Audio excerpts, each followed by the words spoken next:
श्री स्वामी समर्थ. यावर्षी होळी पौर्णिमा आणि खग्रास चंद्रग्रहण एकाच दिवशी धुळवंड साजरी करावी का? येणारी 3 मार्चची धुळवंड तुमच्या कुटुंबासाठी आनंदाची उधळण ठरेल की नकळत ओढवलेले एखादे संकट? एका बाजूला रंगाचा सण, विजयाचा उत्सव आणि दुसरीकडे आकाशात घडणारी एक अशी खगोलीय घटना जिने शतकानुशतके मानवाला विचार करायला भाग पाडले आहे. होय, आपण बोलतोय चंद्रग्रहणाबद्दल. पण प्रश्न फक्त ग्रहणाचा नाही, प्रश्न आहे त्या भीतीचा, जो भद्रा आणि ग्रहण एकत्र आल्यावर निर्माण होतो. जेव्हा संपूर्ण देश होळीच्या ज्वाळामध्ये वाईट प्रवृत्तीचा नाश करत असेल, तेव्हा आकाशात चंद्राला ग्रहण लागणार आहे. अशा स्थितीत आपण आनंदाने एकमेकांना रंग लावावेत का, की देवाघरासमोर दिवा लावून शांत बसावे? जर तुम्ही यावर्षीची धुळवंड नेहमीप्रमाणे साजरी करणार असाल तर हा व्हिडिओ शेवटपर्यंत नक्की पहा, कारण तुमची एक छोटीशी चूक तुमच्या आरोग्यावर आणि भाग्यावर भारी पडू शकते. भारतीय संस्कृतीमध्ये सण उत्सव हे केवळ आनंदाचे साधन नसून ते आपल्या अध्यात्माचा आणि निसर्गाचा आरसा आहे.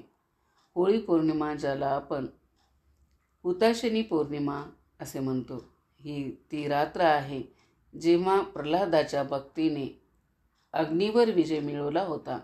पण 2026 सालातील ही पौर्णिमा काही वेगळी आहे. अनेक वर्षानंतर असा योग जुळून येत आहे जिथे पौर्णिमेच्या दिवशीच चंद्रग्रहण लागत आहे आणि त्यात भर म्हणून भद्राकाळ देखील आहे. शास्त्र सांगते की जेव्हा शुभकार्यात किंवा सणात ग्रहाची स्थिती प्रतिकूल असते तेव्हा माणसाने सावध होणे गरजेचे असते. आजच्या या विशेष भागात आपण या विषयाच्या मुळाशी जाणार आहोत. आपल्याला माहिती आहे की हिरण्यकश्यपूची बहीण होलिका, हिला अग्नीपासून न जाळण्याचे वरदान होते. तिने भक्त प्रल्हादाला मारण्यासाठी त्याला मांडीवर घेऊन अग्नीत प्रवेश केला. पण तिथे काय घडले? विष्णू नामाचा जप करणाऱ्या प्रल्हादाला अग्नीने स्पर्शही केला नाही. उलट वरदानाचा गैरवापर करणारी होलिका जळून राख झाली. ही कथा आपल्याला शिकवते की वाईट प्रवृत्ती कितीही शक्तिशाली असली तरी सत्याचा विजय होतोच. पण विचार करा, ज्या दिवशी हा विजय साजरा करायचा आहे त्याच दिवशी चंद्रावर सावट आले आहे. तर त्या विजयाची ऊर्जा आपण कशी ग्रहण करावी? 2 आणि 3 मार्च 2026 हे 2 दिवस कॅलेंडरवर साधे दिसत असले तरी ज्योतिषशास्त्राच्या दृष्टीने अत्यंत संवेदनशील आहेत. 2 मार्चला पौर्णिमा सुरू होत असतानाच भद्रा काळ सुरू होत आहे. शास्त्रात भद्रेला सूर्यदेवाची कन्या आणि शनिदेवाची बहीण मानली जाते. तिचा स्वभाव अत्यंत कडक आणि उग्र आहे. म्हणूनच भद्रेच्या काळात कोणतेही शुभ कार्य, विशेषतः होळी पेटवणे निषिद्ध मानले जाते. 3 मार्च 2026 रोजी होणारे चंद्रग्रहण हे भारतातून दिसणार आहे का? याचे उत्तर आहे हो. असे आहे, जेव्हा पृथ्वी चंद्र आणि सूर्याच्या मध्ये येते तेव्हा चंद्रावर पृथ्वीची सावली पडते. यालाच आपण चंद्रग्रहण म्हणतो.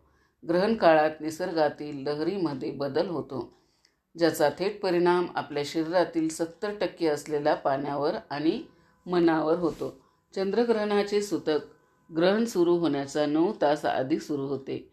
या काळात मंदिरे बंद असतात, मूर्तीला स्पर्श केला जात नाही आणि अन्नाचे सेवन टाळले जाते. 2026च्या या ग्रहणात सूतक काळ नेमका कधी असेल हे जाणून घेणे तुमच्यासाठी खूप महत्त्वाचे आहे.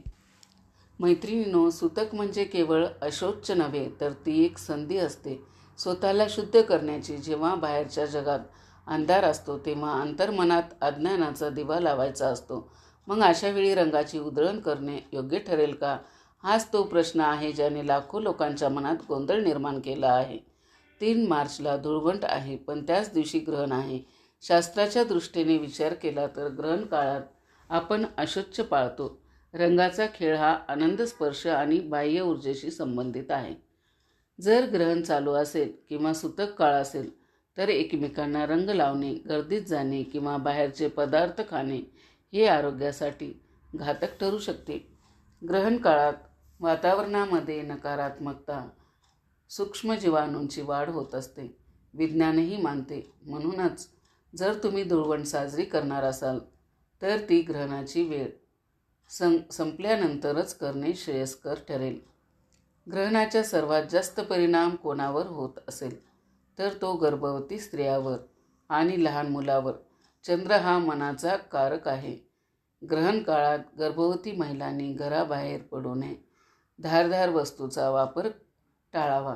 होळीच्या धुराचा आणि ग्रहणाच्या किरणांचा संयोग त्यांच्या आरोग्यावर परिणाम करू शकतो. मातांनो, तुमच्या मनात भीती नसावी. जर श्रद्धा असावी. ओम नमो भगवते वासुदेवाय या मंत्राचा जप करत राहा. तुमची भक्ती तुमच्या बाळाचे रक्षण करेल. धुळवंडीच्या दिवशी लहान मुलांना रंगापासून दूर ठेवा, कारण या दिवशीची हवा आणि पाणी ग्रहणामुळे दूषित झालेली असू शकते. हे ग्रहण कोणत्या राशीसाठी शुभ आहे आणि कोणासाठी अशुभ? 2 मार्चच्या रात्री होळी पेटवताना भद्रा काळ संपण्याची वाट पाहावी लागेल. जर तुम्ही चुकीच्या वेळी होळी पेटवली तर त्याचे फळ उलट मिळू शकते. शास्त्रानुसार भद्रायाम द्वेन कर्तव्ये श्रावणी फाल्गुनी तथा म्हणजेच भद्रेत रक्षाबंधन आणि होळी कधीही करू नये. यामुळे गावावर आणि कुटुंबावर संकट ओढू शकते. ग्रहण आणि होळीचा हा दुर्मिळ योग तुमची संकटे दूर करण्यासाठी देखील वापरला जाऊ शकतो. या दिवशी हनुमान चालिसा किंवा विष्णू सहस्त्रनामाचा पाठ करणे हे कोटीपटीने फळ देते. धुळवंडीच्या दिवशी रंगाऐवजी भगवंताच्या नामाचा रंग स्वतःला लावा. जर तुम्हाला धुळवंड खेळायचीच असेल तर ती ग्रहणाच्या मोक्षानंतर, ग्रहण संपल्यानंतर स्नान करूनच खेळावी. घरामध्ये गंगाजल शिंपडावे आणि देवाला नैवेद्य दाखवून मगच आनंद साजरा करावा. मैत्रिणींनो, सण येतात आणि जातात, पण आपली संस्कृती आपल्याला संयम शिकवते. 2026ची ही होळी आपल्याला शिकवत आहे की निसर्गाच्या नियमापुढे मानव लहान आहे. ग्रहणाची सावट आपल्याला आठवण करून देते की प्रकाशाची किंमत अंधार असल्याशिवाय कळत नाही. या होळीला फक्त बाहेरचे रंग नका लावू, तर आपल्या मनातील राग, द्वेष आणि अहंकार या विचारांची होळी करा. तर मैत्रिणींनो, लक्षात ठेवा, 3 मार्च 2026ला घाईघाईत धुळवंड साजरी करण्यापूर्वी या नियमाचे पालन नक्कीच करा. तुम्हाला हा व्हिडिओ कसा वाटला कमेंट करून नक्की सांगा. चॅनलवरती जर नवीन असाल तर चॅनलला सबस्क्राईब करा. शेवटपर्यंत माझा व्हिडिओ ऐकला त्याबद्दल आपल्या सर्वांचे मनापासून आभार. श्री स्वामी समर्थ.